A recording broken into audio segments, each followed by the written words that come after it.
of the tribe? Well, as you're aware, in 1912, Dr. Walter Plecker became the first director of the Bureau of Vital Statistics.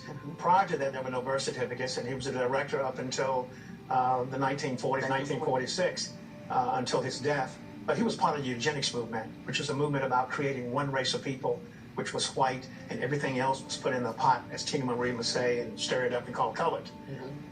But he went beyond board on that, wherein as far as first Americans are concerned, he changed birth certificates and marriage license.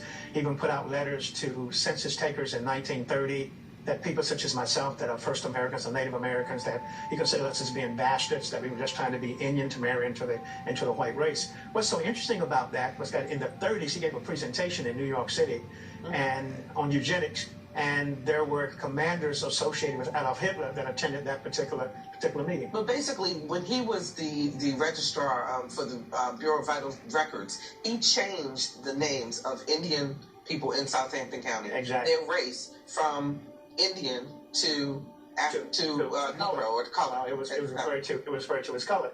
And basically, all the tribes in Virginia in the early 1900s were referred to as colored, okay? Then after the 1924 Racial Integrity Act, everything that was in that colored bowl became Negro, okay? And that's one of the reasons why in 1968, the Supreme Court overthrew that Racial Integrity Act and gave Native Americans the right, if they were born before July 1960, to come forward to the Bureau of Indian Affairs and correct those records that had been changed.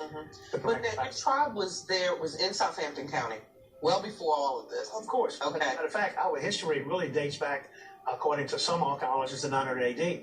But we have a archaeological dig that was done in Southampton County, which dates back, carbon dated, to 1580. In that particular dig, it's called the hand site dig, and it's called catalog 44SN22. 131 skeletal remains of my ancestors were dug up, and they're now laying in shoe boxes in the Smithsonian. One of the goals that we have with our Kalahari town that we're putting together is to have those reinterred, brought back to the county. But what's so interesting about that is that one of the grave remains has been carbon dated to be a colonial lady, about 25, 26 years old. And in her grave was 6 foot buried, 6 foot down. There was her sewing kit, her comb, and also the scissors, which are on file in the Department of Historical Resources in Richmond, Virginia. So the history is documented.